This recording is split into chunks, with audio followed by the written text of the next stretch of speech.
Muses of Mythology is a spoiler-heavy podcast. That's an understatement.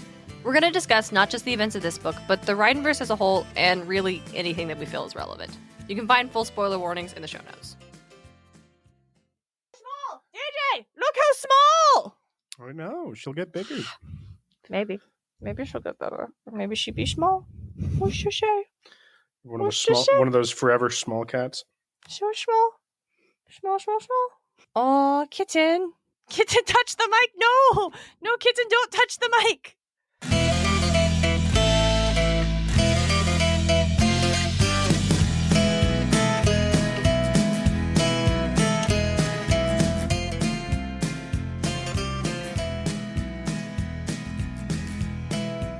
Welcome to Muses of Mythology, a podcast where we talk about how ancient myths become part of modern pop culture through the lens of Rick Riordan's Percy Jackson and the Olympians series. This is Story 77, Olympus. I'm your co-host and podcasting muse, Darian Smarch. Joining me is my co-host and brother, DJ.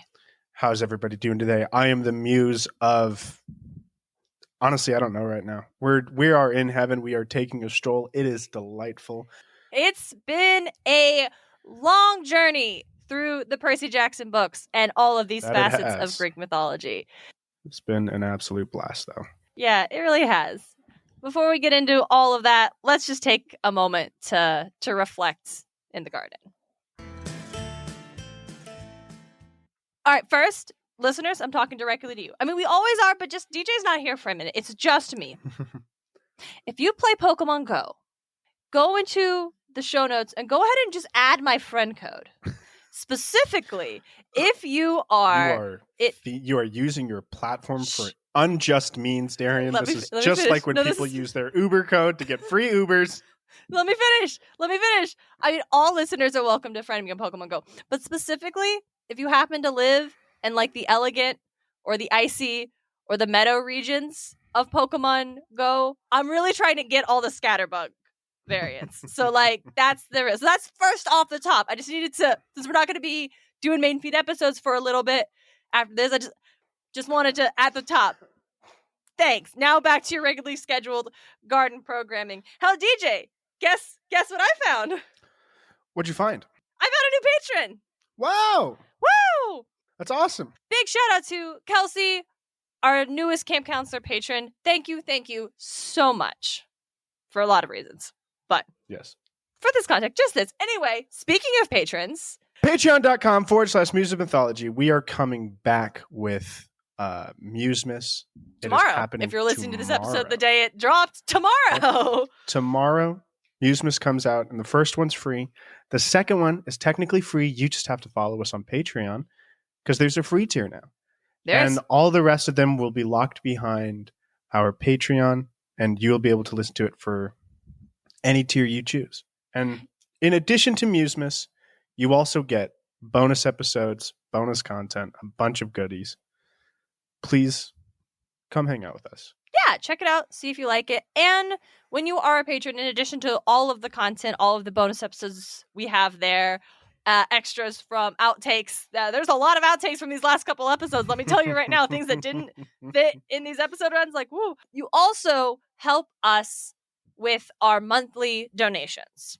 Every month, we donate $1 for every supporter we have on Patreon to some organization that is working to create a net good in the world.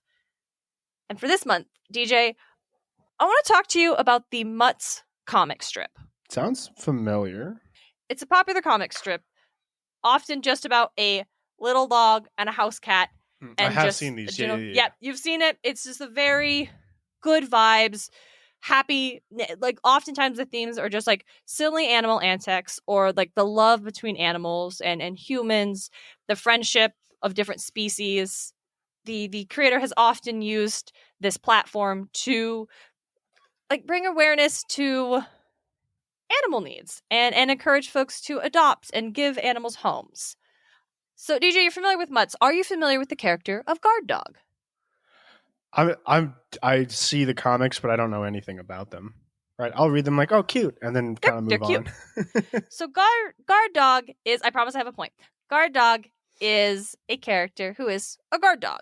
That's his name. That is his thing. But specifically, he is this boxy bulldog looking character who has always just been outside in his backyard on a chain. Patrick McDonnell has used this character to bring awareness to the plight of chained animals. And a lot of fans over the years have reached out and asked for guard dog to be set free because it's so sad for this like lovely, kind dog to be chained all the time, no matter the weather. And other animal organizations have actually reached out and asked him to keep the character as is to, again, bring awareness about this reality that a lot of animals face. Well, DJ, this month, guard dog was finally set free. Nice. In a deeply, deeply moving multi-week arc in which the family of this dog just moves away and leaves him in the backyard alone. And he is finally rescued by a little girl character, Doozy, who often comes and visits him. And she sees what has happened and finds a grown-up who comes and helps, and they get guard dog to the shelter.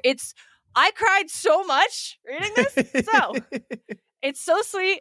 And guard dog finally is going to be in a home where he is going to get all of the love and support he deserves. As of today, the comic that released, surprising no one, very much indicates that Doozy will get to be his owner, as is just and right with the world. Nice. McDonnell has often used guard dog to help raise awareness for animal activisms, animal rights, essentially. Yeah. And so this month, in honor of guard dog and all animals, and also I did just adopt a new little kitten who was at the shelter. Mm-hmm. I wanted to do something for our little furry friends. And so this month, we'll be donating to Sidewalk Angels, a foundation that is dedicated to providing critical needed funds and support to nearly 30 rescues and shelters that fight for the rights and fair treatment of those with no voice. Nice. We currently have 10 patrons over on Patreon, so we will be donating an additional $10 out of pockets, making our total donation $20. Thank you to all of our patrons for helping us make this donation possible. You can learn more about Sidewalk Angels at the link in our show notes. And now, back to the show. DJ, here we are. Floor 600, Mount Olympus. It's absolutely crazy that we're finally here, finally at the end. Mm-hmm. What a view. Truly. It's a magnificent view. This is obviously not the first time that Mount Olympus was talked about in the books. That we were at the end of the very first book. Yes. But we thought it would be more appropriate to talk about the Olympus as just the cap to all of Percy Jackson. Couldn't have said it better myself. So DJ, let's not change it up now. What do you know about Mount Olympus in the Percy Jackson books? It was destroyed. Oh, I was not expecting that to be your go-to. Yeah, it was destroyed. But like, honestly, all I kind of remember from like Mount Olympus is the throne room is like the big thing that I remember about it. I'm sure he described other parts about it. Mm-hmm. I just distinctly remember the throne room of the 12 Olympians with Zeus and Hera in the middle, and then going from the sides out. I'm not going to list them. Yeah, that's what I couldn't do it. But like Dionysus is on. Men on Zeus' side, women on Hera's side, and Dionysus as well. He's there Dionysus on at the Hera's end because side. it used to be Hestia's spot. Yep. Yeah, I think honestly, most of the time we spend on Olympus is spent in the throne room. Yeah. But we have like a couple descriptions, and so I definitely, if you would humor me, I want to talk a little bit about the first time Percy sees Olympus. Yes. This is classic. He goes through the main entrance from the Empire State Building all the way to the top. Finally, ding! The door slid open. I stepped out and almost had a heart attack. I was standing on a narrow stone walkway in the middle of the air. Below me was Manhattan, from the height of an airplane. In front of me, white marble steps wound up a spine of a cloud into the sky. My eyes followed the stairway to its end, where my brain just could not accept what I saw. Look again, my brain said. We're looking, my eyes insisted. It's really there. From the top of the clouds rose the decapitated peak of a mountain, its summit covered in snow. Clinging to the mountainside were dozens of multi-level palaces, a city of mansions, all with white column porticos, gilded terraces, bronze braziers glowing with 1,000 fires. Roads wound crazily up the peak, where the largest palace gleamed against the snow. Precariously perched gardens bloomed with olive trees and rose bushes. I could make an open-air market filled with colorful tents, a stone amphitheater built on the side of the mountain, a hippodrome and a coliseum on the other. It was an ancient Greek city, except it wasn't in ruins. It was new and clean and colorful, the way Athens must have looked 2,500 years ago.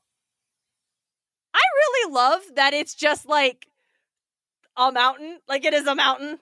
Yeah. It's like it could have just been ding, and he steps out and he's standing in like this sprawling city, and it's covered, it's like in cloud, and he looks down and it's like, oh, there's Manhattan way down there. But I love that it's just like, now this is the top of Mount Olympus, just whoop, peak of a mountain sticking out the top. I think that's so funny and such a stellar visual. And I hope, hey, we can talk about the fact that the show exists again. I really hope that that's what, like, I want to see that visual of the mountain floating out, like you see the bottom of the cloud and it's just empty air to the city below, and then the mountain erupting out the top. Like, I want to see that. It's actually, I just decided to do a quick Google. The summit of Mount Olympus would not be on the 600th floor. It would be on the 684th floor. Oh my God, it's so close! It's so close! Because a story, which is about how tall I'm counting floors, right? Yeah. It's like 10 feet? 14. Oh, 14 makes sense. Yeah. And Mount Olympus rises to 9,500 feet. 9,572, right? Yeah. And yeah, 684 stories is 9,576. Well, hold on. Do we know how tall a story is on the Empire State Building specifically? How? Because I feel like 14 is a good guesstimate, but can we get a specific? Floor of the Empire State Building. The 102nd floor deck stands at 1,250. So if we take 1,250 divided by 102, that's 12 feet of floor on average. Okay, so give or take. So it would actually be closer to 80 or 800 stories? Give or take, yeah. 12 times 800. 798 gets you also 9,576. Whoa, okay. So almost 800. Almost 800. Wow. I feel like, floor 800. Sounds pretty good too. Would have been way better. honestly. Yeah. Wow. Just, this is some lore stuff. I really wish Owen was here so we could. Hey, who's that over there? Oh, dang. Is that Owen sitting out there in the grassy field? I think it is.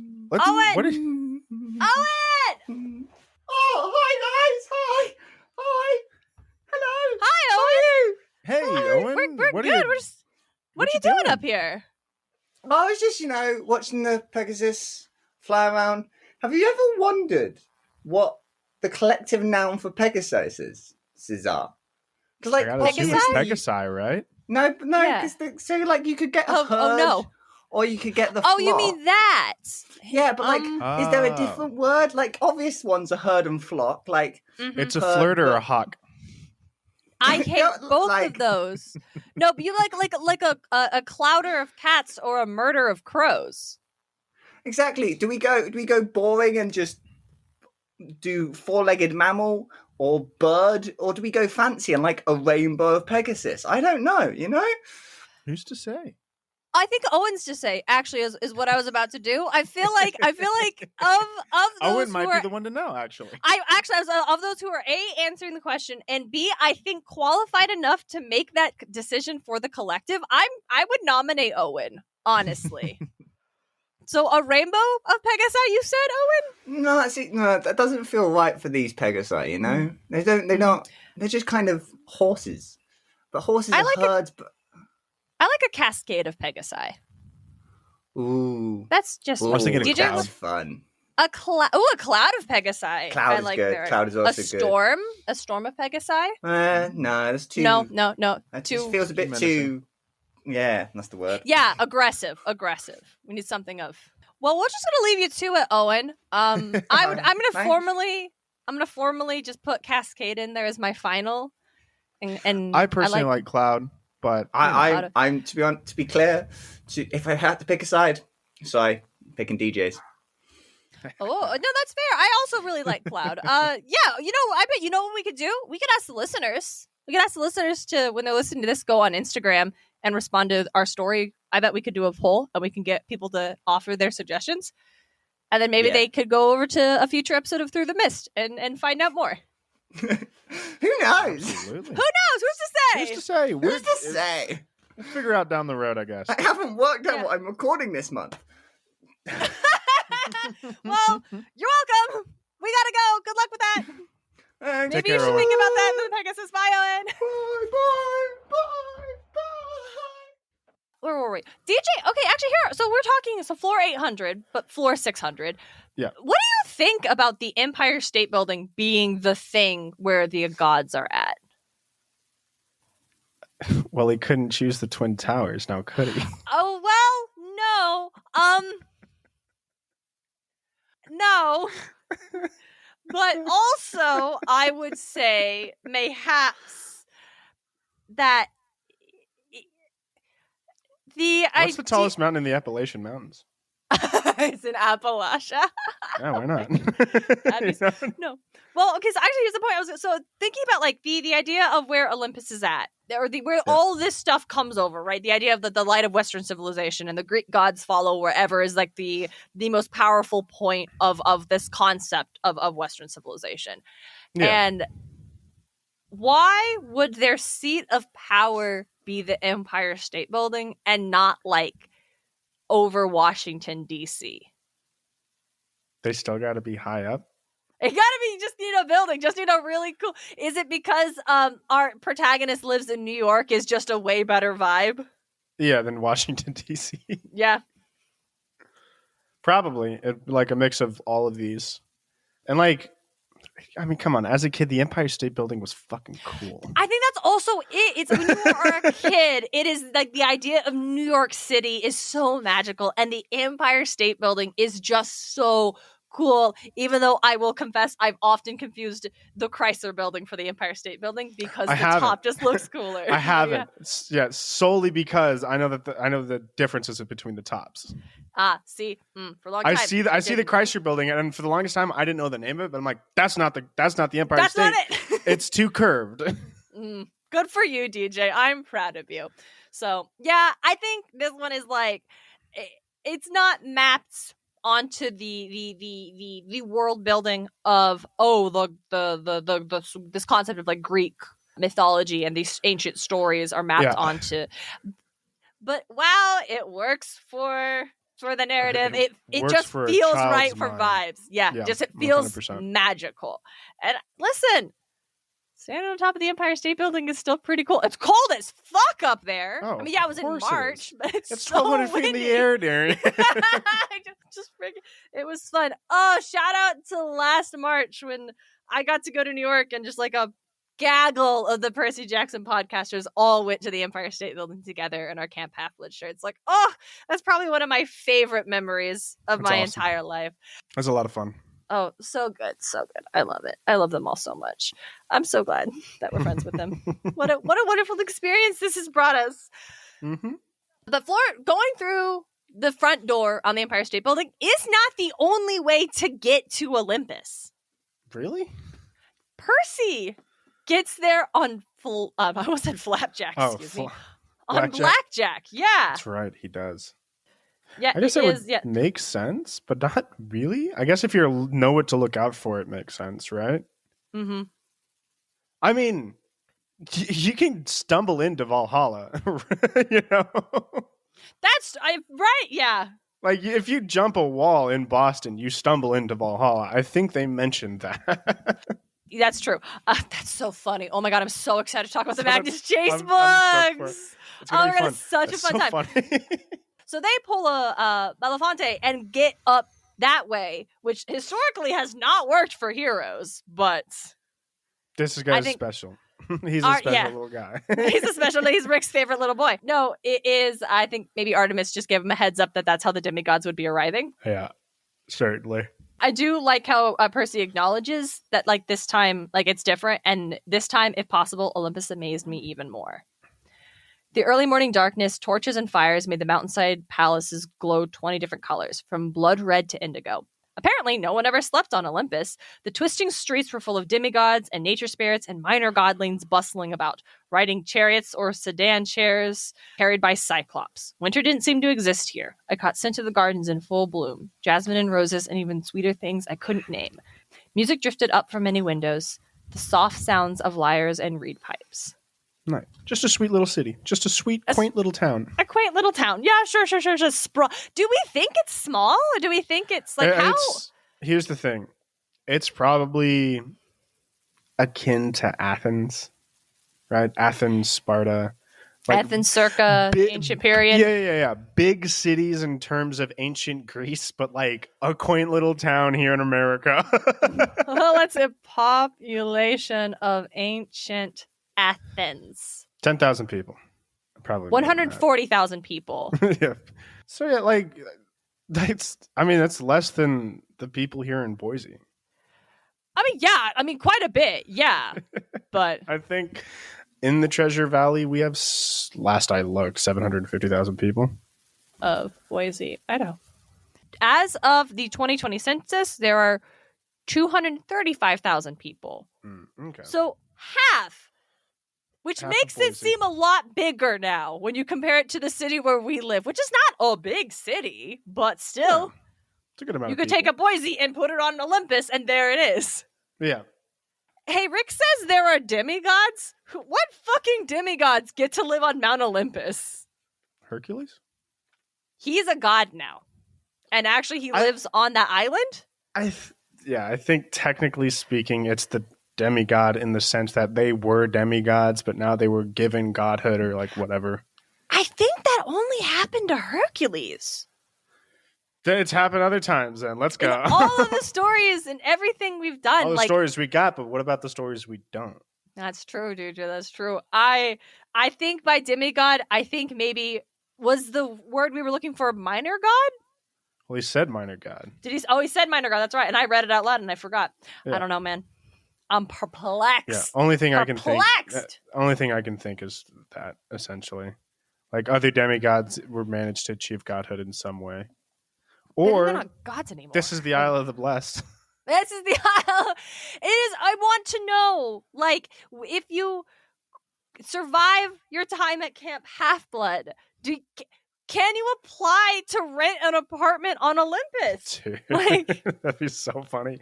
Zeus would be like, fuck no. Well, he's not the god of real estate. Yeah, but he's the god of gods. That's true. He's definitely the god of Olympus. Or the king of Olympus, at least. That's the whole ass vibe. And the last time we hear about Olympus in this original run is when they go up right before, like during the siege of Manhattan, or Battle of Manhattan. I keep calling it a siege. Battle of Manhattan. Actually, it's before it started because the campers roll up to Empire State Building. The security guard's like, "Oh, you're a school group? We're about to close." And Percy's like, "No, 600th floor." There's no 600th floor, kid. Move along. 40 demigods attract an awful lot of monsters. You really want us hanging out in your lobby? He thought about that, then hit the buzzer, and a security gate swung open. Make it quick. This guy knows that it's like war. There's wars happening. Yeah, it's wild that he's even bothering to be like, you can't go up there, which does make it seem weird that demigods would live up there if they're so disinclined. Because at this moment, when they get up there, it's abandoned. The gods are already gone. They're all fighting Typhon. Percy talks about how it's still beautiful, mansions glittering golden white against the sides of a mountain, gardens bloomed on 100 terraces. It looked majestic as ever, but something seemed wrong. And then I realized the mountain was silent. No music, no voices, no laughter. The shops were closed, the parks were empty. A couple of muses sat on a bench strumming flaming lyres, but their hearts didn't seem to be into it. A lone cyclops swept the street with an uprooted oak tree. a minor godling spotted us from the balcony and ducked inside, closing his shutters. So Cyclopses get to live on Mount Olympus. Yeah, they work with Hephaestus. That's true. Hephaestus doesn't have forges on Mount Olympus, though. I gotta assume he does. You think, yeah, it's perplexing. I don't know. I gotta assume him after these 4,000 years. They're like, yeah, you can have a forge up here. I don't care. It's much easier for you to make my bolts when you're up here rather than having to send Hermes to go get this shit. It's easier for you to just deliver them to me. Which Cyclopses get to live on Mount Olympus, and which ones are poor Tyson just left abandoned on the streets of New York? The ones who have proven themselves in the forges of Atlantis. I don't know. Handpicked by Hephaestus himself. Could Tyson and Ella get a place on Mount Olympus together if they wanted to leave Camp Jupiter? They wouldn't. They run a bookshop, but if they did, they love their bookshop. I mean, maybe I wouldn't doubt if they just but approached. Percy Hey, Hephaestus. and Annabeth could not. No. No. Percy declined the godhood. He's not allowed on Mount Olympus. I don't even want him up there. I'm just perplexed. Yeah, no, it's. I mean, can't really fill out a city and have a really wonderful city with just a bunch of minor gods, because even the amount of minor gods that ancient Greece had, not enough to fill that city. No, not enough to fill that city. They could have hundreds, maybe thousands, but not hundreds of thousands. Not 140,000. Yeah. Especially because a lot of the gods don't seem to live on Mount Olympus, but are bound to whatever their thing is. And it feels like the only gods that would live on Olympus are the Olympians. It's also and again, the muses. Super wild to have a weakness that you're not watching. Yeah, I can't. I cannot believe that their weakness is the original Mount Olympus, and they have no one guarding it. No one's. We will get into that. We will get into eventually. That. Eventually. Hey, isn't that Elliot, the new guy? Oh yeah, they're the co-host of the Demigod Pod. Oh. It looks like they're just getting out of. Looks like a cooking class hosted by Hestia. Hey, Elliot. Hey. Hey, Elliot, what's up? I'm good. What were you cooking? Yeah. Roasted beef Ooh. with Hestia. That's the best, because she gets the first to Hestia. So she has the best cuts. Mm-hmm. It's nice and smoked. Oh, smoked roasted meat, is not smoked. Yeah. I'm just saying. Which is it smoked or is it roasted? What are we doing here, Elliot? Both. She is a goddess. I bet she can do that. Mm-hmm. Figure it out. I'm sure there's somewhere. She's a good teacher. Very chill. Nice. I believe it.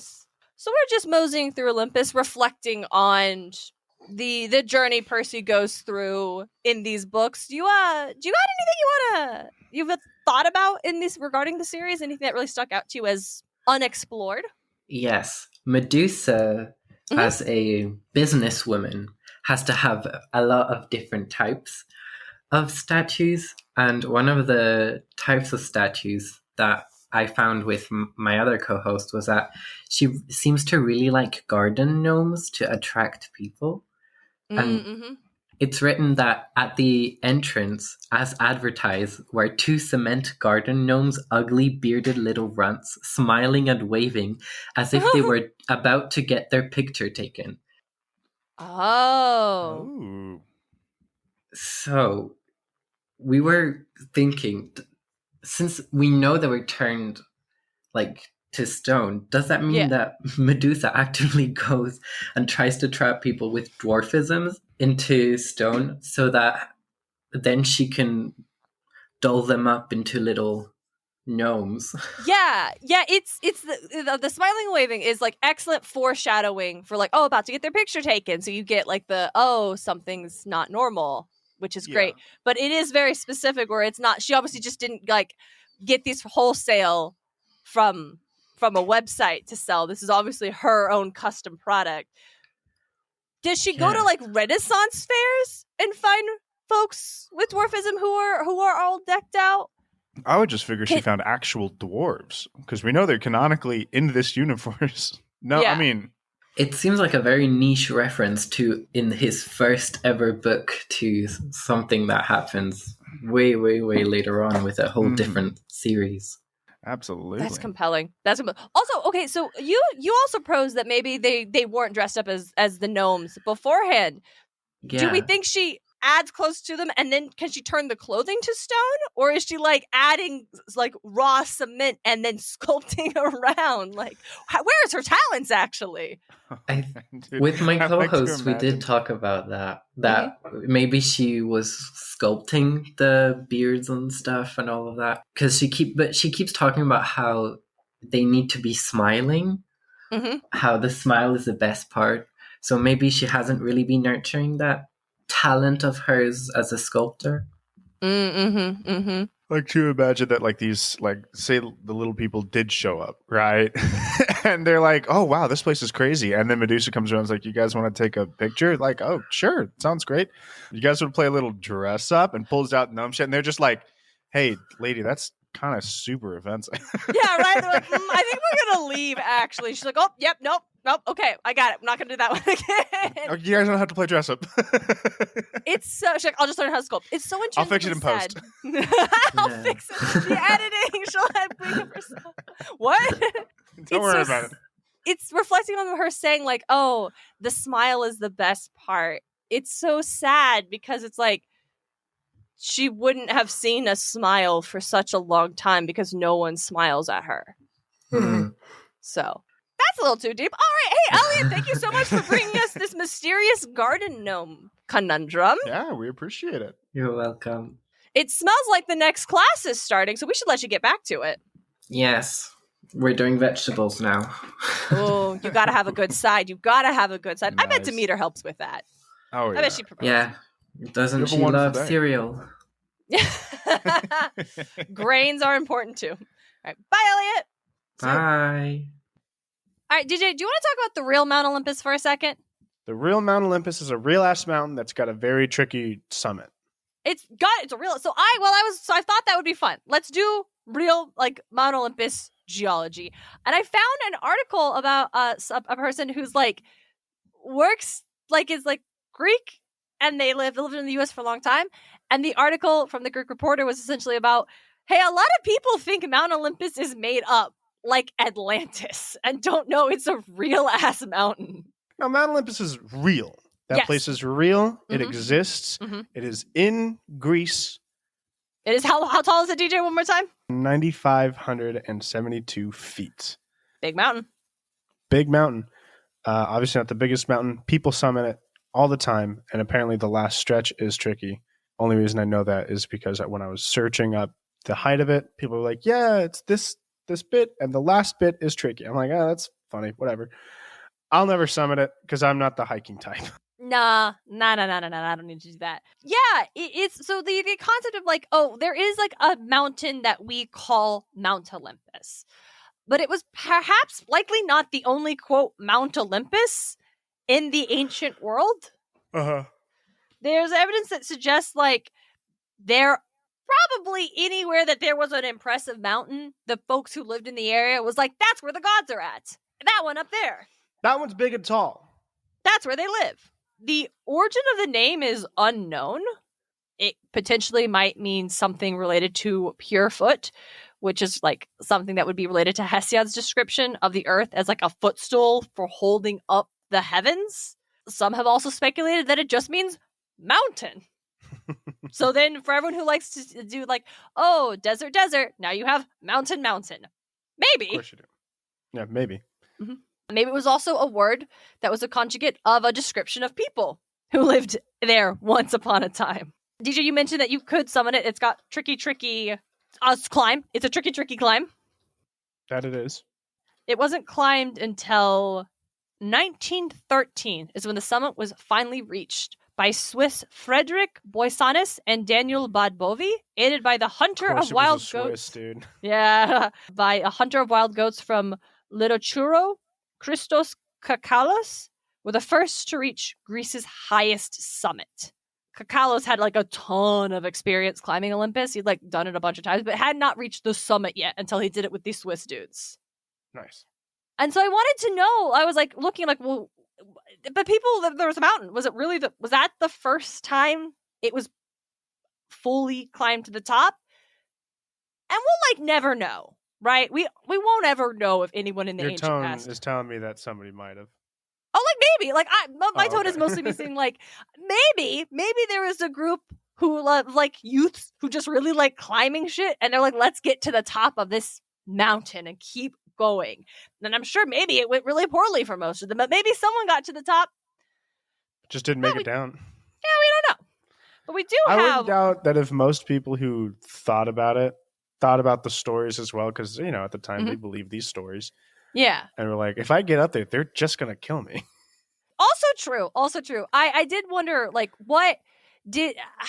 It's such a tangible, physical place, right? It's not like in, like, our Christianity, the concept of heaven or hell, where that is literally not there is no entrance to those places on Earth. That is not a place on Earth. You even have the concept of, like, the Garden of Eden, and that is about as close as you get to something that is, like, supposed to be physically on Earth. Yeah. So I wanted to know, and I did as best digging as I could, like, did the people of this ancient world, did they really genuinely believe their gods were living up there? And it's like 50-50 maybe. Yeah, fair enough. On Olympus, there's a lot of archaeological evidence to suggest that they were like pilgrimage made to these points, not all the way at the top, but quite high, as a place where they would do offerings. Mm-hmm. Not full-blown temples necessarily, but important places to I imagine it was hard to gods. maintain full-blown temples that high up. True. But actually, there were altars. That's the word I wanted. Altars to the gods.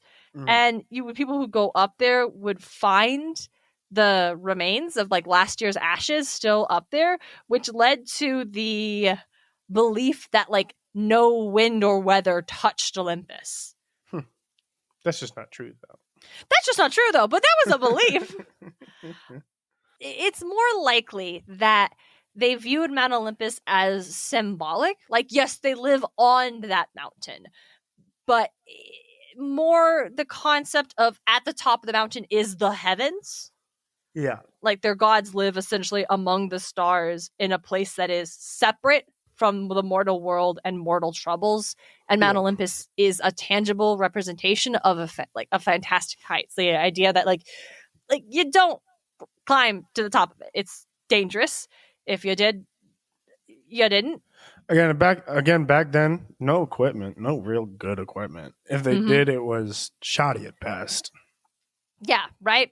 So that's the tricky thing is that. Not the tricky thing, but like something I was like, did they think so? And I think by and large, the general consensus was the gods didn't live. You weren't going to climb to the top of the mountain and find them, but at the top of the mountain was the heavens, and the heavens and the stars is where the gods resided. Yeah. Hey, who's that hanging out in front of the Muse's place? Is that the Robert Gamer? Of the damn meme page? It is the Robert Gamer. Robert! Hey guys, you guys haven't by chance seen Talia around, have you? I need some help from the music comedy. No, Sadly, we are I the don't only think I've seen muses it. we've seen so far. Yeah. What do you need help with, Robert? You're an expert. Even an expert can learn from those who are better. Everybody needs lessons.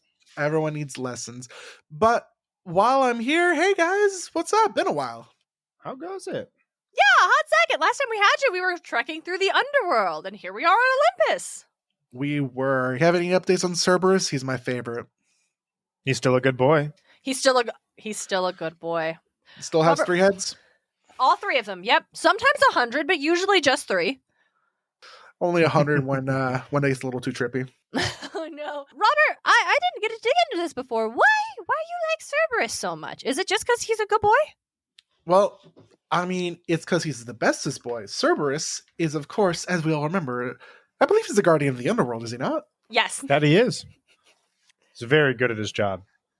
He is referred to as the Hound of Hades, which makes me remember the House of Hades. So, it would be really funny if in that book, instead of going to this like far off temple in the middle of Greece, I think it was. Where was it? Yeah. Somewhere in Greece. Somewhere They're in just Greece. they're like, okay, we got to go pet Hades' dog. Yeah. No, here's the thing, though. I feel like we don't see Cerberus enough. I know we're only here to talk about the Percy Jackson books, so we do see him just like the one time. Do we not see him Definitely want to see Twice. Cerberus more. Yeah. Was he in 'cause Son of the Cerberus is Star? Mistara. I feel No, like because we're all I feel like- sneaking. I feel like we only saw him once, and then we've heard like mentions of him or like Percy or Nico Mhm. being like, I think I hear Cerberus, or I'm like, I wonder where Cerberus is. I need a chapter where Nico is walking Cerberus. Where he's Give it doing to me. dog things with Cerberus. Dog things with Cerberus. But Cerberus doesn't Dog have and like his boy. a harness. I want Cerberus to be in a harness. Not like a leash. A That's three-headed supposed to, no, harness. yeah, a big 3-headed harness and it clips to the back of the harness. That's what I want. I just also am a huge fan of good old Serby. His name, as we've gone over, does not mean spot. That is No, I'm a sorry. translation. Well, So it's folk etymology. Folk etymology, Folk translation. etymology. One could argue they're one and the same. Yeah. I actually want to. I want to message Emily now and be like, "Hey, are these one and the same?" No. No, we talked about it with Emily. I don't think it made the final cut to the episode, but kinda, yeah. Oh, but kind of, yeah. Oh no. Yeah. And then, of course, I just love that. Probably the most famous myth around him is the one revolving Hercules' labor, Mm-hmm. where he was tasked to bring the the guardian of the underworld up to the surface. Mhm. And Hades was like, I'm cool with it as long as you don't hurt him. Yeah, literally just went and asked permission, and Hades was like, "Yeah, that like to his like went to his uncle Hades and was like, can I borrow your dog for a bit?" He's like, yeah, just make sure you walk him, give him some treats, and bring him back by 9." Oh, can do. Can do. How many treats do you think Cerberus eats? At least 3. Fuck. Yeah, you got to give one to each head. And so it's a multiple of 3. A multiple of 3. What if is it shameful to love one head more than the others? Yes, Okay. I think You have to so. love- you Well, have that to- we have to say, do they have different personalities? One is silly, one is angry, one is happy. Well, and Guess that if that's they the have way to different go about it. personalities, I think you're allowed to have favorites, but they all get treats. And you wouldn't want to give one head more treats because the other 2 heads would be resentful of that head, and then you're going to ruin the relationship between them, and that's going to cause all kinds of like issues with self-perception, and you don't want that in Cerberus. Yeah. You also really gotta love there's the myth of Orpheus sneaking into the underworld, and the way he gets past Cerberus is that he just puts him to sleep. He plays him a little lullaby. Go to Just sleep. plays him a goddamn lullaby. So Just go to sleep. good. Probably Now, gives his ear a scratch as he leaves. Just like, good boy. Truly. for real, the one thing Hades Town was missing was a dog. Cerberus. Just We need a giant like, puppet dog. that goes Well, to he sleep snuck past when- Cerberus. That's why we didn't see him. yeah. He got past He went on the back entrance. That's right. They Yeah, didn't go yeah. past Yeah. the railroad tracks. God, Hades Town is really good. Oh yeah, really we good. just it's so good. We just talked about it on Yeah. our Patreon twice. My favorite Cerberus is definitely the one from the Hades game because you can actually give him pets, and when you have to escape, you don't fight him because he's your dog. You just get him a treat, so you bribe him. He knows how to. It's so good. He's a good boy. Best boy. Very true. Robert, I think, if I'm not mistaken, that is Talia over there, and I'm only guessing because everyone she passes by is just laughing until they cry. Doubled over and for what clutching she's their saying. sides. Yeah, she's just the quips, the turns of phrase are unbelievable. So I believe that is the muse you are looking for. Fantastic. Thanks for helping me out, guys. Hey, it was Always great here catching for up. you, Robert. Yeah, happy to see you, friend. Well, hey, we'll let you get back to it. You take care. Thanks. Bye. Hey, Talia. So, mythologically, DJ, what do you think Mount Olympus looks like in the ancient world? Grecian columns, Mhm. big old thrones, Big old thrones. a lot of marble, you know? Mm-hmm. Maybe some like clay shingles? Wait. Clay shingles? I don't know what those things are made out of. Terracotta? Fuck, I don't know. You know, I don't know either. I know what you mean. Well, I'll tell you, DJ. Doing some research, Googling what does Mount Olympus look like, and I get this sentence. Olympus is clearly described in Homer's Iliad. It was essentially an ancient acropolis, a fortified hilltop and a palace complex, located just below the peaks of Mount Olympus. And I saw this description a lot, that it was a hilltop acropolis, and it was clearly described in the Iliad. But it wasn't. There's these things, these websites, they like to just quote each other over and over again and pull that same line. Oh yeah, it's described Always clearly fun, in the right? Iliad. Yeah. And then no one could provide like a passage of the Iliad that describes what they're claiming it looked like. So I went through the Iliad and I looked for every time someone mentions Mount Olympus. Most of the time, they mention Mount Olympus as just, this is where the gods live.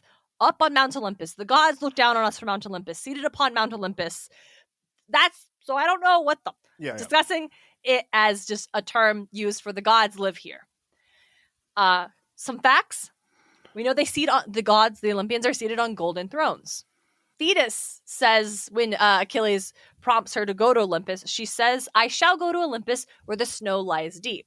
So mountaintop, we got that. Yep.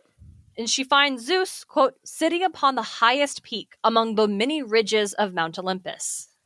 Dude, don't tell me that it was just a fucking mountain summit. not even like curated in any way, shape, or form. There's no terraforming for the city to be here. It's just a fucking mountaintop. I think it's just a mountaintop. DJ, I think it's just a natural mountaintop that they've built houses into. So the Muses have your houses on the high on Mount Olympus.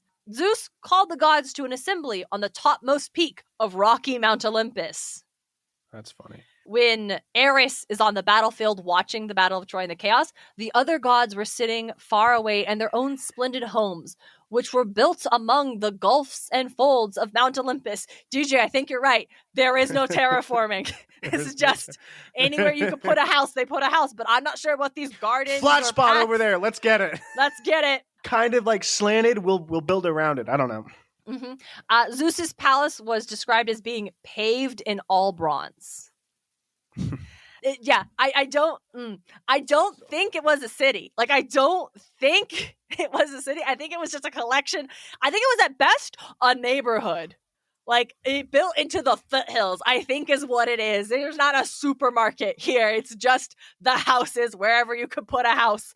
There's Zeus's palace covered in bronze. That's great. Love that. And then we have a passage that I did like, I wanted to talk about in the Odyssey, where it's described. The goddess looked into her eyes, then went back to Olympus, which they say is where the gods have their home forever. The place is never shaken by wind, or wet with rain, or blanketed by snow. A cloudless sky is spread above the mountain, white radiance all around. The blessed gods live there in happiness forevermore. That's wild, because Thetis definitely says there's snow on Mount Olympus, so... Yeah. I don't know, Homer, maybe pay attention to your own lore. What are you, Rick Riordan? Rick's got to get it from somewhere. That's true. He's just following the trends of the ancients. Absolutely. It's a long line of don't worry about what I said then. This is what I'm saying now. One last thing I actually thought was kind of interesting about Olympus is that there's a line that Poseidon says when he's talking about Olympus. And it's that the three kings have their own domains, but share the earth and Mount Olympus. And I feel like that line suggests that Hades isn't banished from Mount Olympus and just flat not allowed to go there. I have no idea. I don't understand why he wouldn't be allowed to go there. I never actually understood that when I was reading the books. Mm-hmm. Like, why isn't Hades allowed to go there? Yeah, he doesn't have a throne on Olympus, but he has a throne in the underworld. Yeah, but Poseidon has a throne of Olympus and the ocean. Sea. That's true. It could be it. But it is very much like maybe Hades doesn't want to go up there. Who knows? But it's if if the three kings share domain over the earth and Mount Olympus, then it feels like that's like open access to everybody. And maybe Hades does have a throne on Mount Olympus. They just don't want to draw it when they draw the other gods because they don't like drawing attention to themselves by talking about Hades when they're doing this art. Yeah, probably. That might be it, actually. The fear of Hades just that permeated through the culture. Mm-hmm. Give Hades a throne. Damn it. Yesterday we talked about how Rick Riordan was totally fine changing some fundamental elements of Greek mythology in the Percy Jackson books, but couldn't commit in the Trials of Apollo. That's not what this episode is about, but I just feel it a lot sometimes. Very strange. I don't know. Maybe he got just more comfortable playing within his own world and not having to pull on other things. I think if you're playing in the own world, you commit to making it your own world and you get Apollo out of Olympus. Oh, hey, look at that. There's Quinn. Oh, shoot, yeah. Oh, it looks like Athena's embroidery class is wrapping up. Hi, Quinn. Hi, Quinn. Hi.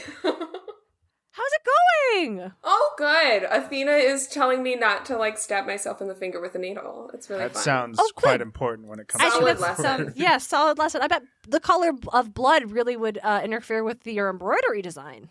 Oh, but she loves that color, so So it's all you that. know. gotta please the teacher.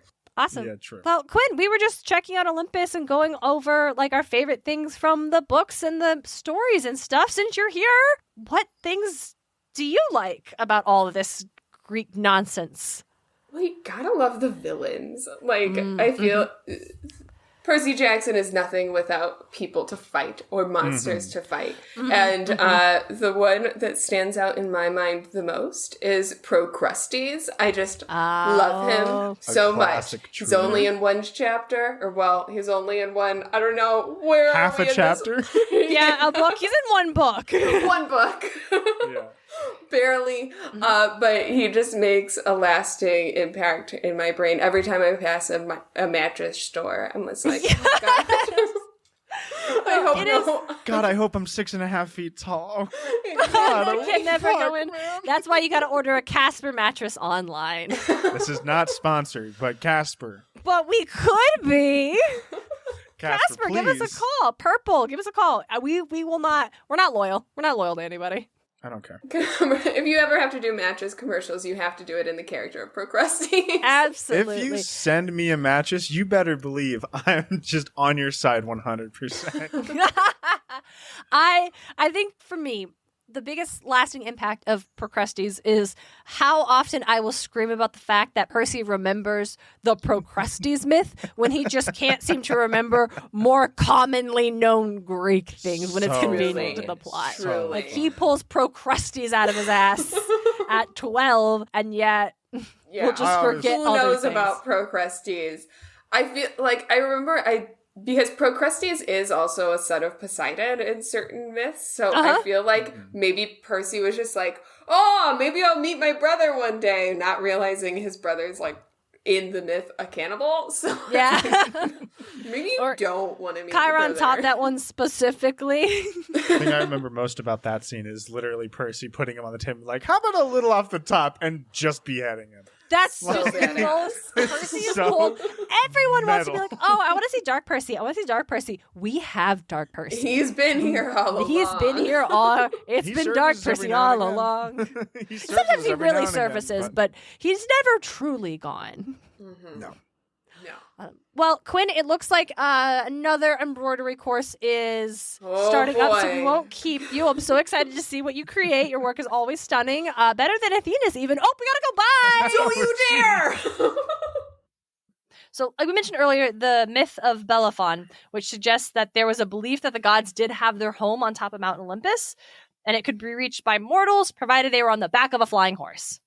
Fair enough. Okay, so Lucian's Acheramenopus, which was a 2nd century satirical text about a man who decides he's going to fly to the home of the gods. Hell yeah. Menopus, who's the protagonist, he doesn't bother with Olympus. He instead sets sail directly to the sky and figures that the gods would have to live very far off. His calculations are, quote, let me see now. First stage, Earth to Moon, 350 miles. Second stage, up to the sun, 500 leagues.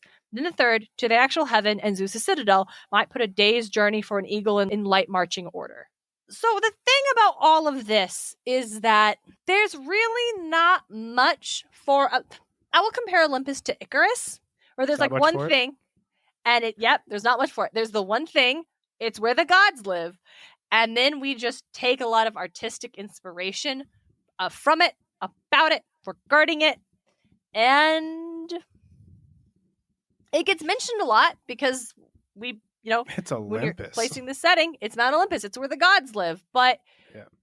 beyond like Bellerophon trying to get up to Olympus, Olympus itself is not often like a tangent. It's not like a character, like New York City's a character. I wanted to real quickly look up mortals who have been to Mount Olympus. Uh-huh. I think Tantalus might be the only one. Yeah, I wouldn't doubt it. And he got 86 when he tried to smuggle some ambrosia out. And maybe that's why no one else gets to come back. Yeah, I would doubt it. You ruined it for the rest of us, bud. You ruined it for the rest of us. Except except mysterious demigods who apparently get to live on Mount Olympus. Don't worry about it. Now, in addition to there not being a lot of Mount Olympus in ancient myth, there's also not a lot of Mount Olympus in pop culture. I don't know what you're talking about. I found you got 2 some examples stuff? at least. Oh, okay, hold on. Like 2 is not a lot. No, I know. I have 7, and that's not a lot. There's one that I don't. I know that there's at least one that I don't have any actual What one is that? experience with. God of War. Oh yeah, obviously. I haven't played any of the games. We'll yet. circle back in Ragnarok. We'll circle back. Yeah, we'll absolutely circle back in Magnus Chase because I will be playing those ones because I have the one for PC and I have a PS5 for Ragnarok. So, yep, I will be playing those. So- Also, Wizards 101. Mount Wizards Olympus. 101? No, please tell me more. Mount Olympus is the first dungeon you enter while questing through Aquila. I haven't played this. I never got this far in Wizards 101. Oh my god. I never did. The dungeon is for level 30 wizards and above. Here you will Ooh. fight the mighty Zeus. Why? You're gonna? I mean, that's great. I think I might play Wizards 101 now if it means I get to throw hands with Zeus. That's awesome. Oh, Athena's there. Cool. She seems to be an owl furry. I'm looking it up. I'm looking it up right now. Athena Wizards 101. What? Athena's an owl furry. That's Why? What does Zeus look like? I think he just looks like fucking Zeus. Oh no, he's an eagle furry. What? Oh my god, I was a wizard. He's labeled as a creature. Fuck. I mean, yeah. What? You only fight creatures in that game, I think. Technically, yeah. is what they're But- labeled as. Totally. What? Like I Hold on. distinctly remember a Zeus card. Oh my god. Summons a normal Zeus-looking dude. DJ. Huh. DJ. I just found the Wizards 101 wiki, and I Yeah. found Zeus's page and his hyperlinks to Hades and Poseidon. Oh, let's go. DJ. Let's see these. Hades, also known as Hades the Unseen, is an immortal of death and the ruler of Tartarus. What do you think Hades looks like? He either looks like Cerberus or a Minotaur. Mm-mm. Oh, what does he look like then? Do you want to look it up? You should look it up. Yeah, give me a second. No, you Hold gotta look on. it up. I can't find the hyperlinks on this fucking wiki. Maybe. Here, I'll drop it in the chat. Bring me Hades' character. There he is. Hades the Unseen. He looks so goofy. He's a vulture. What? Thank you. I could not figure out what bird at this angle. You're right. He looks very Egyptian. It's goofy as fuck. What the No, fuck is DJ. that? No, DJ. No, Let's DJ. Take a look at Poseidon. What do you think Poseidon the Earth Shader, an immortal and ruler of Atlantia, looks like? Poseidon the Earth Shaker. Why is he a bird still? What bird is that? That looks like a seabird. It's not a seagull.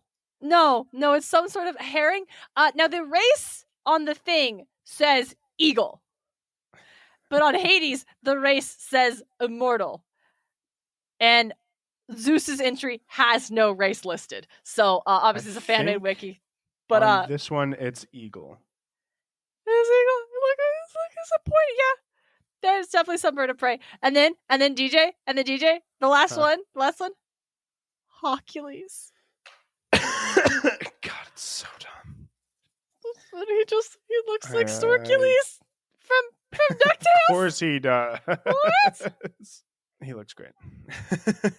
Actually, I do think Hercules looks the best, but maybe it's because his name is Hercules and not Hercules. Yeah. Why are they birds? I don't understand why they're birds. That makes actually no sense to me. Hey, someone who plays Wizards 101. Anyway, but looking at the background, it does look like Mount Olympus is a Colosseum's big. Yeah, and the other one that I would have, I would have a lot of experience with this one, but it was cut from the game in early development, and it's Assassin's Creed Odyssey. It was never added to the game, and it does bum me out some. I don't know if this is like an actual picture, if this is some fan made shit. Mm-hmm. But if this was what they were planning for fucking Olympus, this shit looks awesome. Ooh, drop that. Oh, that is really cool.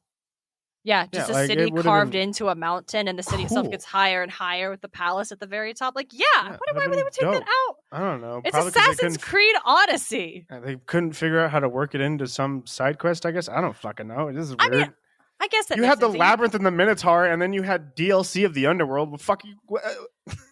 I guess it, yeah, but I get also like you have an idea that's really cool, but it won't fit anywhere in the plot, so you just have to scrap it. Like, yeah, I can respect that. The labyrinth was a side mission. That wasn't plot. Yeah, I feel like we could have. The Underworld was DLC I don't know, man. for upgrading something you got during the main story. Hey, is that Charlie hiding from Apollo and Artemis? Huh. Well, Charlie did win the golden arrow in archery when they were at camp, so I bet they're hiding to avoid having to judge an archery contest between the twins. We know that will never end well. Okay. Yeah. We should help them. Hey, Charlie! Charlie. Come here, hey! Oh. Yeah, they're right there, but they're going to talk to us. Hi! Hi, Charlie! I'm just gonna swiftly run over to you. Hi. Absolutely, Hello. conversation. Hey. Hi, how are you? I'm doing all right. Yeah, just Good. just Yeah? hiding a little bit. Okay, well, It's let's okay. Understandable. let's talk to you. So we're just like hanging out. We're like going through Olympus and hey, reminiscing on like our journey through the Percy Jackson books. And so like to keep this conversation going for your sake, is there anything about the books that like you want to talk about a little bit that just like nags at you or whatever? You know what nags at me? Like Rick was just like, you know what, Kronos, he's actually going to be the Titan of Time and not like the Titan of the Harvest. Interesting. I'm just going to combine these two figures for some reason. Why? Because history already combined them. Sure. Because time's up. Yeah. At this point, it's a flat circle anyway. So if everyone yeah. else is doing it, Might as well. mm-hmm. It's fine. They both have scythes now. They're cool. They're cool. Yeah, their name is associated with time and chronologic and chrono trigger. So just lean into it. Yeah. Would Kronos really be super terrible if he was just the Titan of the Harvest? Do we find this to be terrible enough? That's probably the guy who runs Elysium, to be honest, right? Like in the versions where Kronos is king of Elysium, like it's probably that guy. Yeah, exactly. I don't think that guy's super terrifying. I think he's pretty cool. Yeah, he's probably chill. Like, I mean, yeah, he had some, like, he wasn't the best dad in the world. He wasn't a great leader. But you know what? We believe in rehabilitation. Yeah. And Exactly.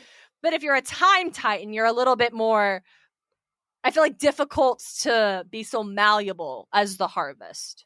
Oh, yeah. Time feels a bit more rigid to me. Yeah. He's using the harvest to end things. The cycle of things and time, and death and all of that. And it's kind of a little scary. Yeah, much scarier. I think the Kronos and the time and these two figures becoming like more deeply intertwined to the point where they're like not separable. I think that is such a fascinating example of the way the myths like this is something that happened in more of a contemporary period, speaking contemporary in the broadest of terms, but also the myths we talk about changed and developed over like the broadest of time. So it's almost like when we like examine those things that have been so blended and when we see like, no, they were once separate, it's almost like getting like a real world physical example of like what must have been like to live in the time of these stories in those ages where it's like, oh, it's been like 400 years since the Iliad was first written down, and what are we saying about it now? Yeah, like it all changes, like everything. Nothing in ancient Greece was like stagnant. It was all ever changing. Everything. Yeah. Yeah. There was not a canon per se ever. It's very interesting, and like I don't know, there could be like something else going on there. Who knows? Maybe in Riordan verse they were two separate figures. You never know. Mm-hmm. That'd be interesting. Yeah, we do talk a lot about the power of humanity and the influence it has on the gods and like keeping these characters and making them fade. Like there could have been this blending, and like how do we even know the stories the gods are telling us about their own history is actually what happened, or how heavily are they influenced by the stories that humans tell about them? Mm-hmm. It has a lot of things up for debate. Oh, hey, it's Artemis and Apollo. Hey, they're right here. Oh, yeah, here they are. Crazy. Sorry, Charlie, we can't get caught up in this right now. We gotta go. Bye. There's good more people to meet. luck. See You're ya. in good hands. Love you. On the topic of things that didn't get removed, I really like Olympus and Disney's Hercules. Yeah. Olympus and It's- Disney Hercules is a lot of fun. It's just straight the heavens. Like, it's not on a mountain. It's just in the clouds. Mm-hmm. And it's made And it's of made clouds. of clouds. And they just really use the animation is great for the clouds and just looks forming into the... Yeah, I think Disney's Hercules Olympus looks beautiful. Which means I got to fuck around on Mount Olympus in Kingdom Hearts 3. Oh, And it hell also yeah. looked beautiful. Oh, hell yeah. It was really fun. It was weird. Actually, hold the phone. I'm remembering now. Hercules level in Kingdom Hearts 3 was cool and stunning and beautiful. Olympus was small as fuck. You get up to the top. You don't even get to go on Olympus. You get to the top of Mount Olympus, and Zeus is there, and there's a gate, but you're not allowed in. You're not a god. Wait, hold the phone. I changed my mind. No, Darren. What? Darren. What? There's a Mount Olympus water and theme park. Where is it? It's in Washington. In Washington. Or Wisconsin. It's the Wisconsin Dells. Yeah. There's also a Noah's Ark themed water park there too. Dude, this one's got America's tallest water slide, The Rise of Icarus. No, that's so mean to Icarus. Oh, dude, this shit looks fucking crazy, too. All right. The Hold concept up. art they've put on their fucking website. Rise of Icarus. What is that? Look at that fucking slide, Darian. I can't. Oh, what? Oh my god. Yeah, this virtual America's tallest water slide. Look at the kiddie area also. Look at all these animated people just walking and not moving. Oh, it's not open yet. It's coming summer 2024. This is amazing. Wow. That's incredible. Oh, so funny. Oh my god. You know It's a what? Good for resort, them. too. As Greek myth goes, Icarus soared too close to the sun on weeks fastened to his body with wax, with the heat of the sun melting the wax and Icarus falling to the sea. Here at Mount Olympus, you'll experience a much happier ending at the bottom of the slides. Visit us where all the attractions are free when you stay with us. Celebrate our $8 million expansion. Stay posted for more. Dude, you got the Trojan horse go-kart track. You got the Hermes turbo go-kart track. You got an awful lot of go-kart tracks at this fucking park there. It's got an indoor Zeus water park. roller coaster. DJ, it's got an indoor and an outdoor water park. You got Do we the need to- Apollo swing. Do we need to The go to this? Manticore. The Manticore. What is it? What kind of ride is it? It's one of those spinning swings. Yeah. Wait, is this also a drop? No shot. Hold on. Standing more than 140 feet tall, the Manticore is a high-impact, high-capacity ride in a small footprint. The ride is made by one 140-foot tall tower with rotating and lifting center equipped with 12 single connected arms and 12 double-seat chairs hooked in with 4 chains. So yeah, it's a big fuck-off swing spin. Yeah, I found it. There's also the Hades 360 roller coaster. It absolutely is. The Helios go. Yeah, I'm looking at 3 go-kart tracks right A here. drop height of 140 feet? Let's fucking go, dude. The cars look the same on all 3 go-kart tracks. Oh, like yeah, the terrain is different, but the vehicles are not themed. It straight up seems like they got a deal on their go-karts. Oh yeah, they let's just start. I don't know. off the shelf fucking go-karts. There are 2 that are different, and that's the Orion Juniors go-kart track and the Tiny Hero go-kart track. I'm looking at their indoor theme park, and they've really dropped the ball on the Olympus theming in the indoor track, because beside Demeter's putt-putt, where the fun never stops, there's just soccer pool, biplane ride, crazy trolley, teacups, kiddie swing, bumper cars, rock climbing wall, and the arcade. Like, we did not try with the naming convention once you go indoor inside. ones for the water park. It's Medusa's slided wheel, What? Serpent spool, River Styx, Medusa's shipwreck, Cerberus tube slide, Hydra body slide, the fire pool, which I assume is just a hot tub. Yeah. The divine warming pool, Scylla's pool, and Hydra's pool. Yeah, wow. So someone that's cool. whoever was in charge of you could have just named those things other things. Whoever was in charge, all the indoor stuff is just off the thing, and they did not bother. But wow, do we need to go to Mount Olympus Water and Theme Park Resort? Oh my god, DJ, all room rates are 50% off right now. I don't know. What do you want from me, dear? I'm just letting you know right now, man. The Icarus, dear listeners, if you haven't looked this up yet, and if you're driving, you shouldn't. Check this shit out. The Icarus has 5 fucking slides attached to this tower. Yeah, one of them is really tall and spirals down the whole thing. Mm-hmm. Some of them are shorter and more curvy, swirly. Oh, speaking of who gets to live on Olympus, I think we're passing Divine Pause, the cat cafe run by Lachlan. Lachlan, hi! Oh, hey, Lachlan. Oh, hi! Hi, how's it going? It's Good. going How are you? so well. Hey, how are things up here? Oh, it's beautiful. I'm just surrounded by my lovely best friends, the satyrs and the nymphs, and all of our beautiful cats.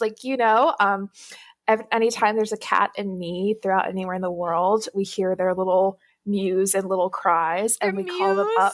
Yes, their little mews. We call them up. Did you consider that maybe you should have named your cat cafe the Muses? Oh wow.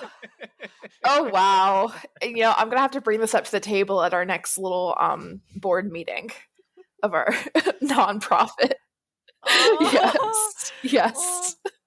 And then when you see a mortal and or demigod in need of a feline companion, do you also organize those meet cutes for them with the kitties? Oh, yes, of course. So we have a little session. We see how they interact. We see which cats may be the best fit for them.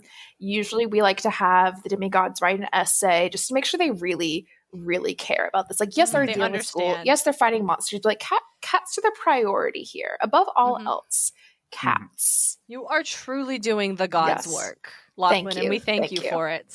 Thank you. While we're here, I'm going to play with this cat, but while I'm doing that, we're just reflecting on all the things we've learned about and discovered on our journey through the Percy Jackson books, things that confound us perhaps. Is there anything that you need to get off your chest about these books? Yes, in fact. So as a small business owner myself, I've become very aware of things like money and how that works. And my question is, how does money work in Camp Half-Blood? For example, I have many points for this. Let me get out my board. So, it's color coded? Lachlan, this is beautiful. Yes, it is. Yes, there's red string.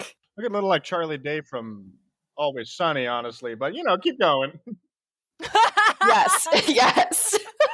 Truly. Yes. So for the first quest, the camp loans our trio $100. It is a loan. How are they supposed to return said money? They don't have jobs. They're 12. Where is that money going to come? What happens to them if they don't pay back their debts? Do they get an installment plan? What's up with that? Why is it not just a quest stipend? Exactly. And especially if the death rate is so high. Yeah, they're not getting. Who are they going after for these unpaid loans? You don't. Do they send? Is that another quest? Is there a separate group of demigods held off somewhere else where their job is to just go down to the underworld and shake you down? It's you thought you were gonna get across the river Styx? I don't think so. Yeah. Or you got to the Isles of Bless, so you gotta do one more life. You gotta do one more round of this because you owe Camp Half-Blood $100. You don't actually get to go to the Isles of Bless yet. You gotta do one more life. How I imagine it, it's a loan in one of those. If you live, most of the time, demigod adults probably go on to do big things. Oh, that is true. That is true. Pay us back when you get wealthy. So, but what is the interest in? Is it like a firstborn child situation? It's got to be steep if they're really expecting. If they don't make their money back on a lot of these loans, double it. We'll be fine. Truly, it's very high stakes. Okay, that's point one on this. That's point one. That's point one. Okay, yes. Second point, camp store. It is a store. Again, how do these children have money to pay for items at the camp store? again, they are 12 or they live there year round, so they don't have jobs. So my theory for this is that there is a set amount of money within the camp.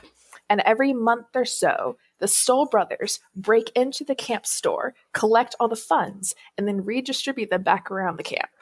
Like a Robin Hood situation. Yes. So it's just the same 1,000 drachma or so that's just being spent every month. I was gonna say, because it's like, camp store at an actual summer camp. Like a lot of these demigods go back home to their parents because they're like children of some lesser god, like Demeter or something like that. Mm-hmm. And like at a camp, your parent would send you with money to spend at the camp store. Can they use mortal money, or is it only the drachmas? Or is there a little machine somewhere where you can convert your money? What is the conversion rate for also a great question? To ancient Greek drachma. Also a great question. I like your Stoll brother solution.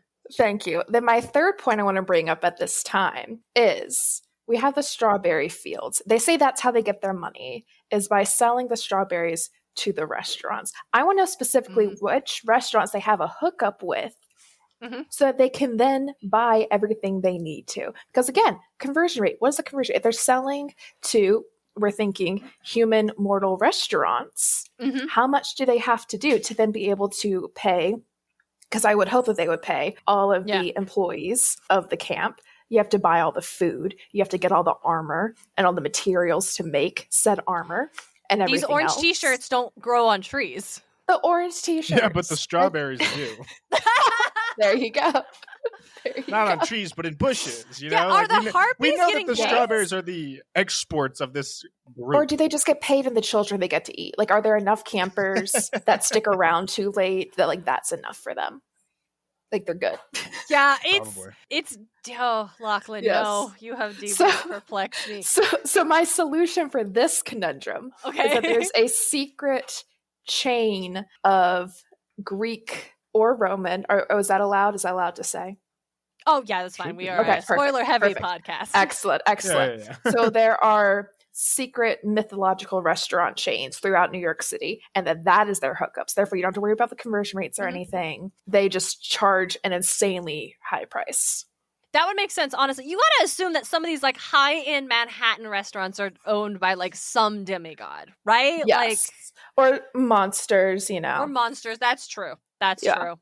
Yeah. For every Starbucks, there's 3 monster donuts, and that's a fact. You know what? And who is providing the strawberry jam that goes inside the donuts? There you go. And then, oh gosh, but then how many demigods then get killed by the monsters that go to Monster Donuts that eat the donuts provided by Camp Half-Blood? It's honestly, listen.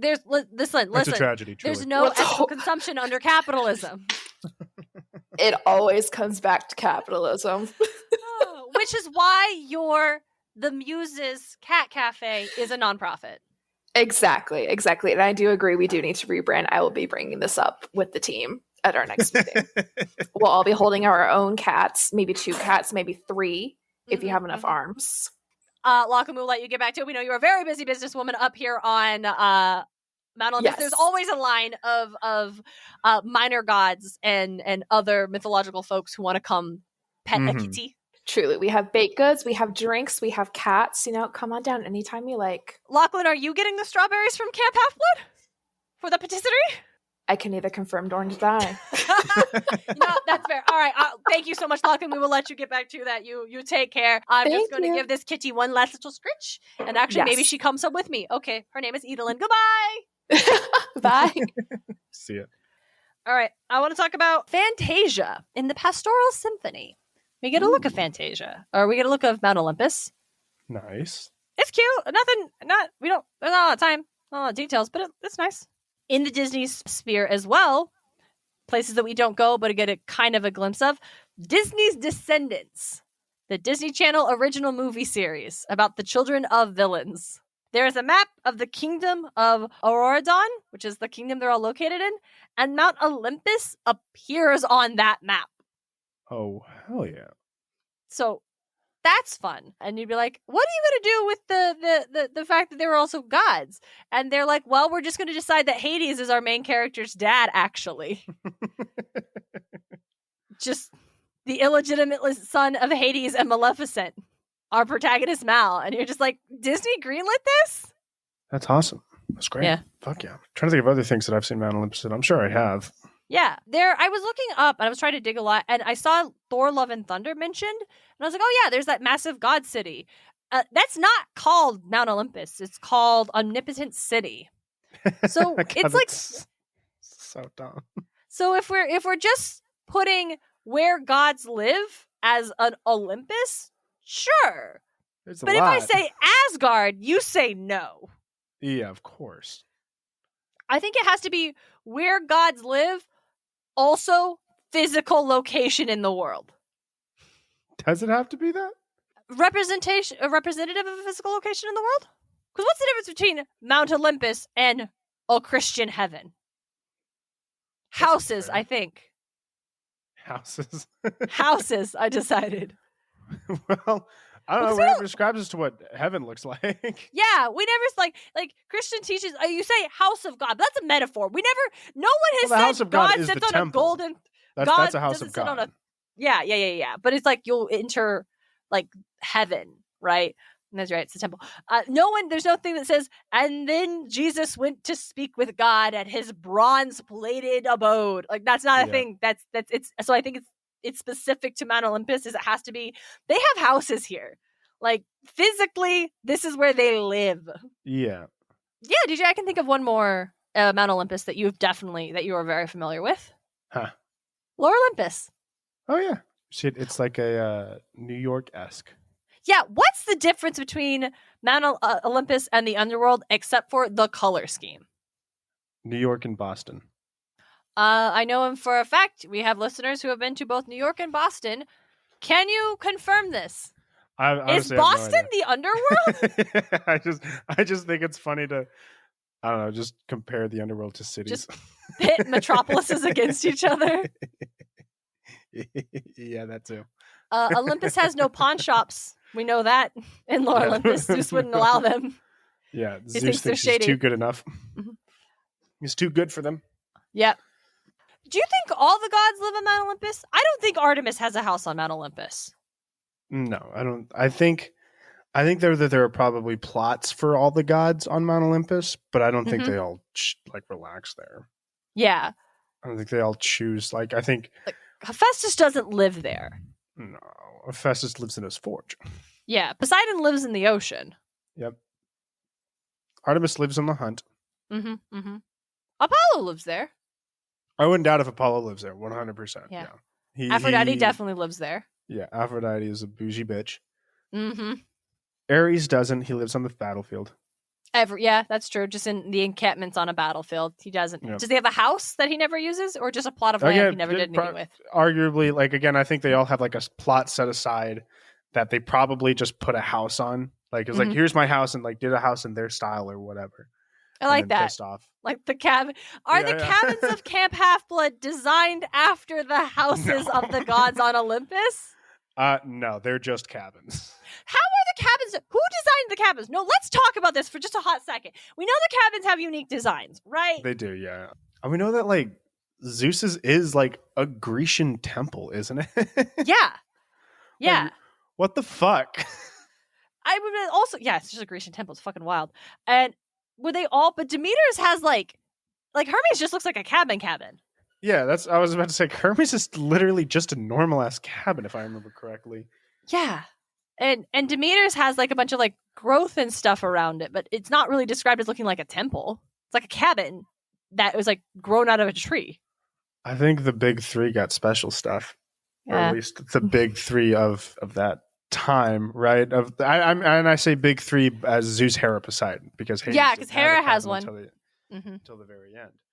It's wild. No, we've never talked about this on the podcast. We need to talk about this right here. It's wild that Hera has a cabin, and I get that it would be disrespectful if she didn't have one. She should have an altar. But she should have an altar, right? Or a pavilion temple. The dining pavilion should be named after her. Why does she have a cabin? It should be Zeus, Hades, Poseidon at the heading the whole thing, right? Yeah. And then the other Olympians. It doesn't make sense. No, who built this When was it built? Was it even built? Like, I don't understand. Did it move from somewhere else like everything else? Why is it a North American styled summer camp then? I have Like, no idea. It what? makes no sense. Camp Jupiter still looks like some Roman ass bullshit. What are we doing? That's because the over here? Romans built that bitch, okay? Yeah. We but in saw Trials what of they Apollo, did when Jason passed. Yes, but in Trials of Apollo, he also mentions that like things move like Roman camps. Yeah. And other things. But So I it's mean, just like, it probably, like, there are probably some They could- things that moved. Mhm. But I And also some things think that were that, built. yeah, I think that a majority of New Rome was built. 100%. Yeah, I mean they were able to build like the other cabins, so obviously they can make sense. But I wouldn't yeah, doubt if it's like magic moved, but fucking like all the structures didn't. if Hera's gonna have a goddamn cabin, that cabin should have been for something. Honestly, that should be where unclaimed demigods go. Should have been. It absolutely should have been. But Yeah, also, Hera's- no, because those are bastard children and Hera's not about that. That's exactly what I was gonna fucking say, DJ. Yeah, we refuse. Annabeth becomes head counselor. It's like, fuck Hera, dude. We're using this cabin. All right, fuck you, bitch. Oh no, she ran away to Camp Jupiter like everyone else did. Like, 100%. Everyone's no, like, Camp Jupiter's way fucking better, guys. yeah, like no one's staying behind to make sure the demigods at Camp Half-Blood don't fucking die as children. No, it's They'll be fine. No, they'll be fine. They'll be fine. They raised Listen. Percy. They got people to look after them. I'm sure Apollo's paying a much more close attention to this fucking camp. Maybe. I don't know. There's no evidence of that fact. We have I no bet evidence he of that. is. The No, I guy mean, who runs it still hates the job. That's insane. Hey, I think that's Emily. Leave Oh, some linear A tablets around? hey, Emily, what are you doing here? Well, they're here. No, I need to, like, can you imagine if I was the one that decoded Minoan? Like, That's the name in the history books for sure. Etched Mhm. in stone. yeah, I Mhm. I'll just come up with a fun story. Like, the guy that decoded Linear B did it because he was bored on bomber missions in World War II, so that's real. The fuck? That's Yes, that's awesome. That is amazing. I'll just be like, yeah, I was like also doing that. I don't. You just jokingly say, I was up on Mount Olympus. I don't know. I just like really got close with Hera and she liked me. It's whatever. Don't worry about Yeah, it. Hey, it's I mean, fine. I'll just say I found them in the British Museum. That's how we've decoded most other things. Yeah. It's like literally like someone just walked into the storage room at the British Museum and was like, what's that? And just like, Hey, that's important Whoa. actually. and then just like dedicated their life to figuring out what it said. Like, you know. As you Rosetta do. Stone.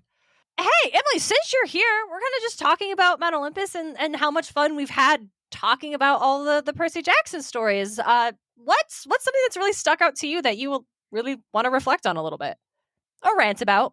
We can rage. I love Rick's arc of realizing that ancient Greek is not the most ancient language.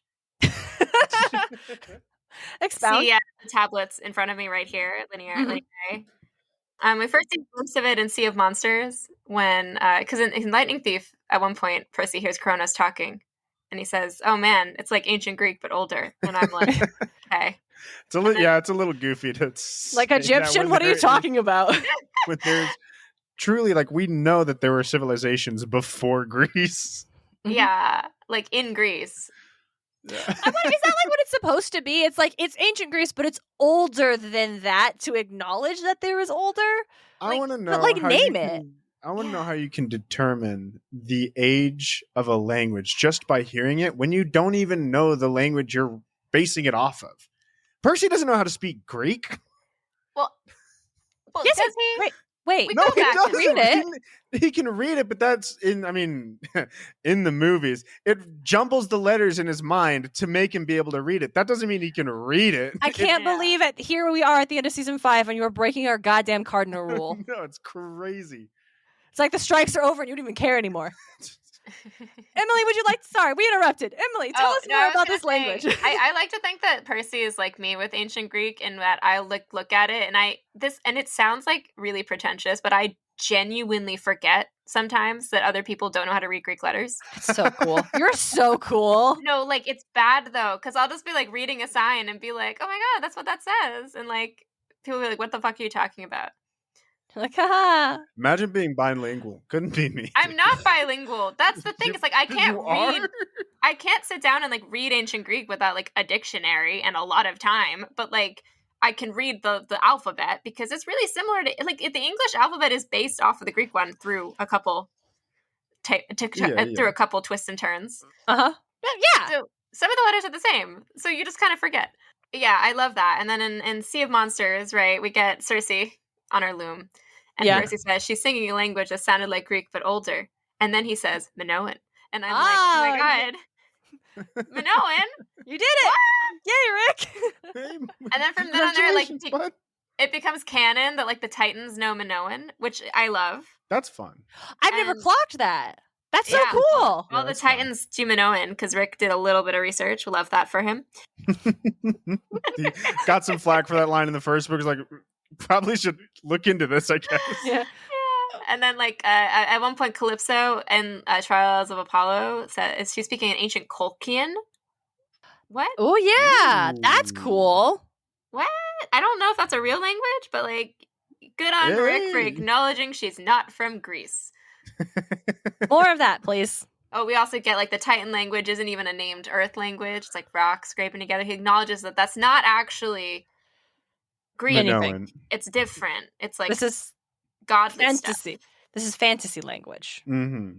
It's like Elven, but big. I feel like it's more like I hear it more like Entish, right? Like yes, it would be Entish. You're right, but like humanoid. Mm-hmm.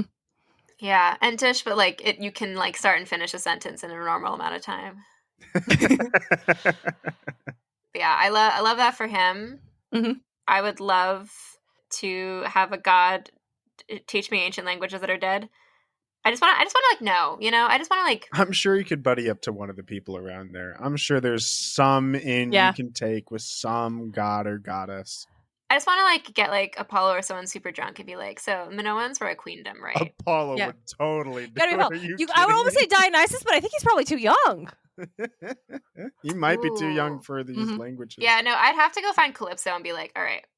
No, she would have been exiled too soon, too late, too early though. I would have to find like maybe Hestia. Maybe Hestia and I. Hestia, yeah. You're doing I bet she's by the hearth. We're gonna let you go. You're doing something way more important than our nonsense. So we're gonna let you go later. Yeah. Have a wonderful day. So, all right. Bye, Emily. Bye. I think listen, we are at the end of the Percy Jackson books. Yeah. And we've spent a lot of this episode like with our friends getting to reflect on stuff that they have considered and thought about the series and things they really liked or have bothered them or like they've just overthought it for no end because that's the kind of friends there in this community. So DJ, what about you? What is something from these books, all of them, the stories, the Miss Everything, that just is a thing that has stuck with you as something maybe you like or something that you're constantly picking apart in your brain? Oftentimes, I feel like a lot of stories told throughout this book are weirdly about like second chances. It feels strange to say because also oftentimes, no, they're not. Mm-hmm. But it's like we got Daedalus, who deserved his own second chance. We got seeing nobody get a second chance and also fail. Or not nobody, Polyphemus. Yeah, that's true. Fail again. Luke, the whole time, I would argue, was given chance after chance after chance. Yeah. And he eventually took it, right? Mm-hmm. And Percy was only given one chance. And fuck, he nailed it. I guess you don't need a second chance when you're Percy fucking Jackson. No, you don't. Not when you're the author's favorite little boy. When you are truly Rick's OC, do not steal. I think it's nice. I always think it's good. I think it's so interesting in just examining these 5 books as they are. And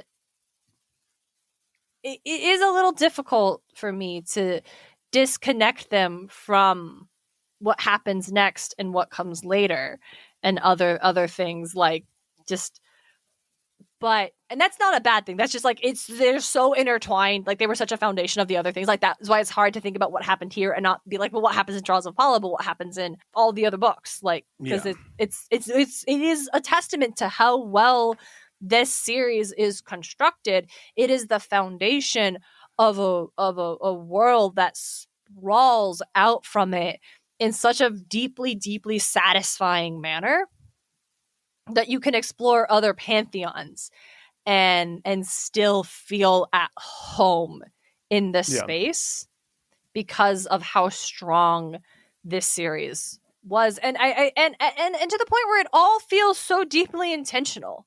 Yeah. Which of course it is. Someone wrote it, someone made the choices. But like Percy and where all the characters go and where they end up in this series just works for who these characters are. Mm-hmm. And I like that. I like the happy ending. I like characters. I like the fact that all of these characters find themselves at the end of the series in a place where they never thought they would or could be, but they're where they belonged. Yeah. Right? It's definitely nice. Like, I like that Grover is Lord of the Wilds now and is seeking out to protect the world and carry on the mission of Pan. Slowly replacing Pan.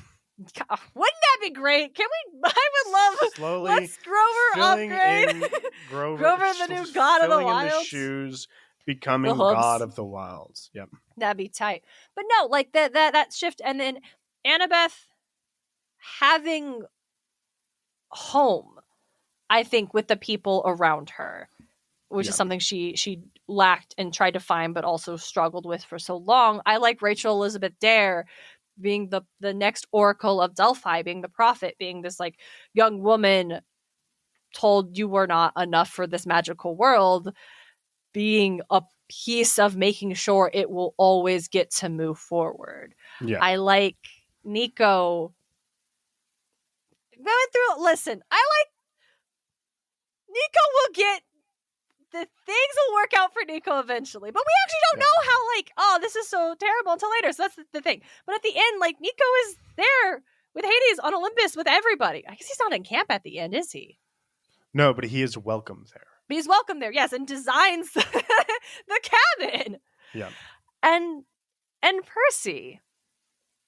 Percy, who for the whole series was told that he wasn't supposed to exist and had the weight of the future hanging on him, where he's looking back, wanting to try to stay where it's safe, but always having to make decisions that put himself in danger to try to protect everybody else. A, because he's a good person and Sally Jackson raised her son right, but B, because he is told this is what you are meant to be, this is what your destiny is, and like fearing that future, fearing what will come. And then at the end, he doesn't look back. He runs into the future. And in the last beat, we don't know what's going to happen. There's another prophecy. Is it about the kids? Is it not? It doesn't matter. Percy doesn't spend any time thinking about that anymore because whatever the future brings, he doesn't fear it or dread it anymore. Spoiler alert, Percy doesn't get to rest. Yeah, well, that's the other problem I'm having is that then we have Heroes of Olympus, which does a lot of stuff and we can't talk about it yet. DJ. What's up? Thank you. Thanks for doing this podcast with me. Of course. I had a blast these last 3 years. I've loved this so much. This has been truly fulfilling and just an absolute blast. And I love that we have you, the listeners, to hear us talk about Mount Olympus Water and Theme Park. No, but like for real, flabbergasted at this place and just baffled. all of our I'm other thrown. side tangents and us learning even more about ancient Greece and what they believed and how they functioned.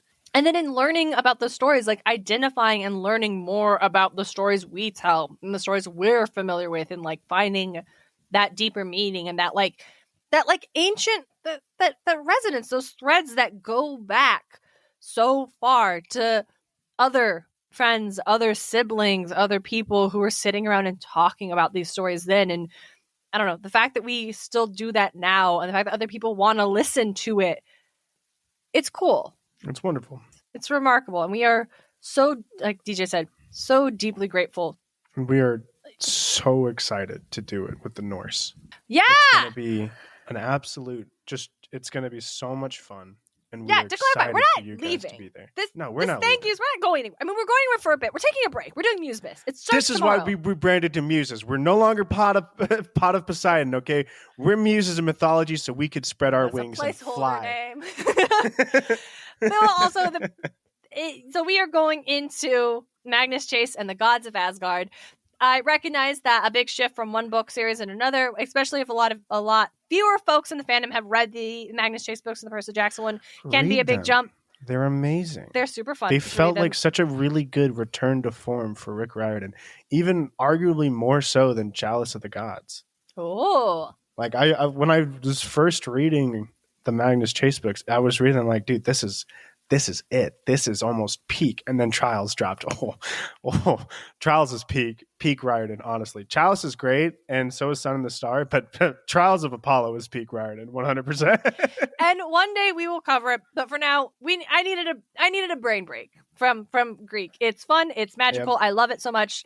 It is that big hyperfixation that so many kids, so many adults share. So many kids got into because of these books. Because of these books, because of Disney's Hercules, because of the mythology unit you took in class, because someone checked out Edith Hamilton's mythology for you from the public library. Like, the other thing that's cool is just really seeing how these stories resonate with people for so many different reasons, and getting to bring different podcasters and other of our friends on. And I always, whenever I've asked people like, oh, what topic do you want?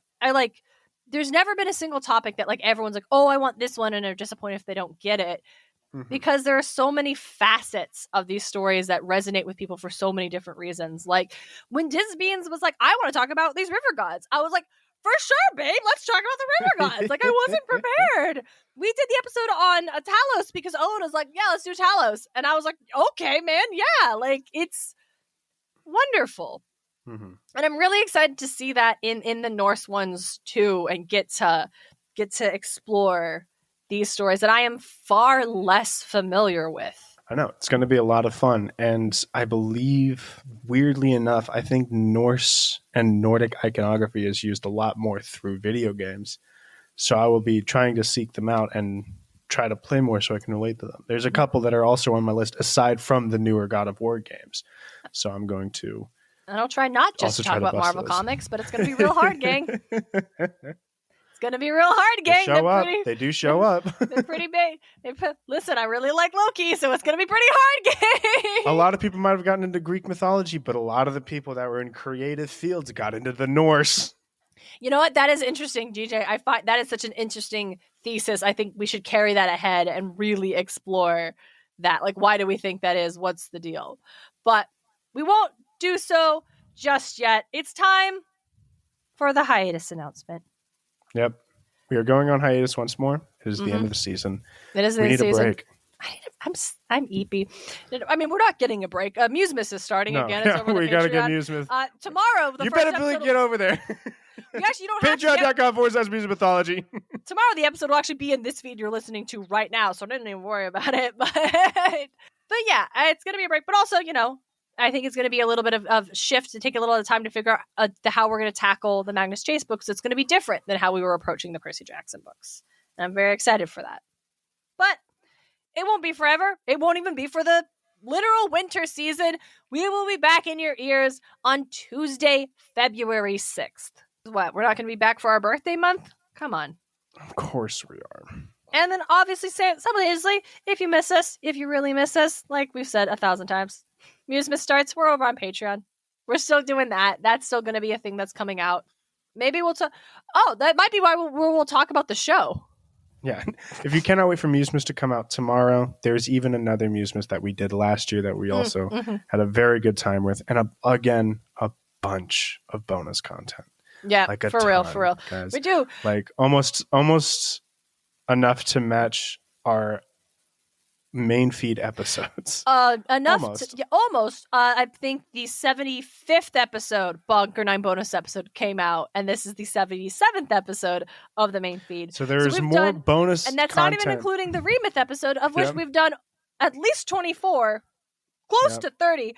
We have made almost more 200 episodes of we made more bonus content than we have main feed content. So really, if you like what's on the main feed, supporting us on Patreon, getting more, it is worth the bang for your buck 100%. If you like this stuff.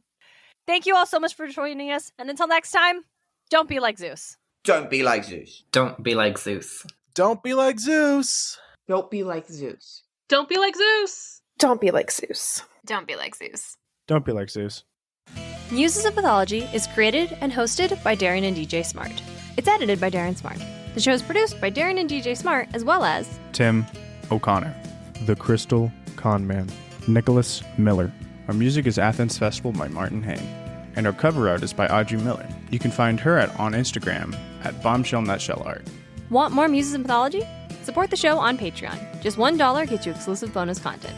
Get more at patreon.com/Muses of Mythology. You can also support the show by leaving a review at lovethepodcast.com/Muses of Mythology. Or tell a friend why you love the show. Don't forget to check out all of our episodes and episode transcripts at musesofmythology.com. Thanks for listening.